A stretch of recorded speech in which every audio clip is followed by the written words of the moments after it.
set up the back take from the top. And I can do the same thing from guard. As long as I have that nice strong 2-on-1 control, it gives me an opportunity to redirect that arm, get that arm out of the way.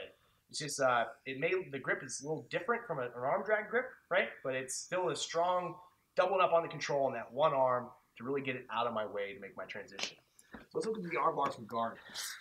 Come over here, Daryl. Back up just a little bit.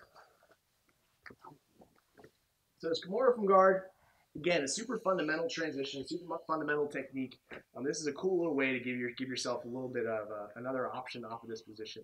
So we're just going to skip right to the Kimura for this case. We can talk about Kimuras for a whole other book, really. So we're just going to focus on this back transition. So Daryl's here. He's put his hand on the mat. We all know it's a big mistake, but just for the sake of this technique, we're gonna let Daryl make a mistake. So I'm going to grab the wrist, pushing it nice and low, just like I would with the Kimura, just like I would with the basic Kimura. Sitting up, coming through. I'm grabbing my wrist. Now, sometimes guys will grip up behind you. They'll kind of hug your back. Yeah. So this is not when this technique's going to work. So if Daryl's not there, if I started to get this technique, started to get the Kimura out, and now Daryl knows he can't get to my back, so he kind of shoots it between our bodies and grabs his own wrist.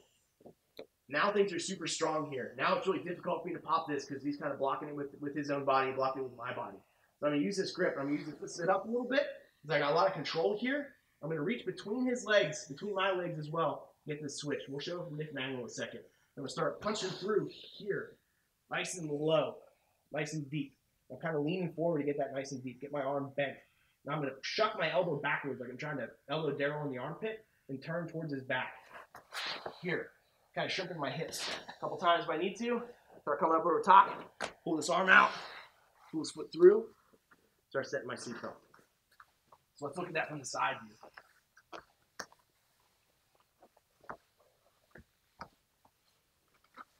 So up here, grabbing this arm, going up over top, getting this grip. I start to go for it.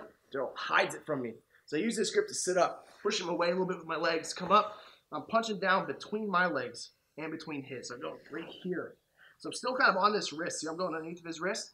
Gives me a lot more torque if I do that. Punching through, grabbing the inside of his thigh right near his hamstring here. So my elbow is deep in his armpit. Look how it's in here.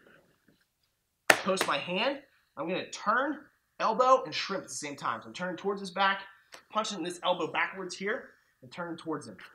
Here. Pull it out. Pull it up. Locking up my seatbelt. It's just a very simple variation of a wrestler's switch, but you can use it to drag that arm out of the way. Again, it's not traditional arm drag, but it's giving me the same basic, it's accomplishing the same basic thing. Getting his arm from here to here so I can get to his back.